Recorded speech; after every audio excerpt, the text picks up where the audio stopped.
जर नोकरीच्या प्रतीक्षेत वेळ न घालवण्यापेक्षा स्वतःचा उद्योग उभा करून स्वावलंबी व्हायचं असेल, पण भांडवलाची अडचण, सुरुवातीचा खर्च आणि कर्जाचा ताण मनात येत असेल, तर सरकार तुमच्या उद्योगाच्या सुरुवातीलाच कर्जात थेट मदत करतं। हे शक्य होतं CMEGP म्हणजेच मुख्यमंत्री रोजगार निर्मिती कार्यक्रमामुळे। या योजनेत नवीन व्यवसाय सुरू करण्यासाठी प्रकल्प खर्चाच्या ठराविक टक्केवारीपर्यंत अनुदान मिळतं आणि उरलेली रक्कम बँक कर्जाच्या स्वरूपात दिली जाते। त्यामुळे सुरुवातीलाच मोठी रक्कम स्वतःकडून द्यावी लागत नाही आणि उद्योग सुरू करण्याचा आत्मविश्वास मिळतो। अशा वेळी CMEGP योजना खूप उपयोगी ठरते।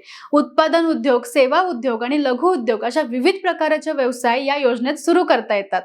फॅब्रिकेशन, वर्कशॉप, बेकरी, अन्न प्रक्रिया, सर्व्हिस सेंटर, छोटं हॉटेल, मोबाईल रिपेअरिंग, सलून अशा अनेक पर्यायांमधून तुमचं कौशल्य व्यवसायात बदलता येतं। ही योजना महाराष्ट्रातील रहिवाशांसाठी आहे।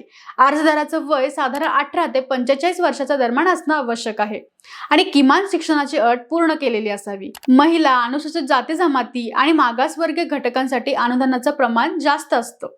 त्यामुळे सुरुवातीचा आर्थिक ताण आणखीन कमी होतो। अर्ज प्रक्रिया पूर्णपणे ऑनलाईन आहे। महाडीबीटी किंवा CMEGPच्या अधिकृत पोर्टलवरून अर्ज करता येतो। त्यानंतर जिल्हा उद्योग केंद्रामार्फत प्रकल्प तपासला जातो आणि बँकेकडे अर्ज प्रस्ताव पाठवला जातो। योग्य नियोजन आणि स्पष्ट प्रकल्प अहवाल सादर करून अनेकांनी या योजनेतून स्वतःचा उद्योग सुरू केला आहे। तसाच तुम्ही पण करू शकता।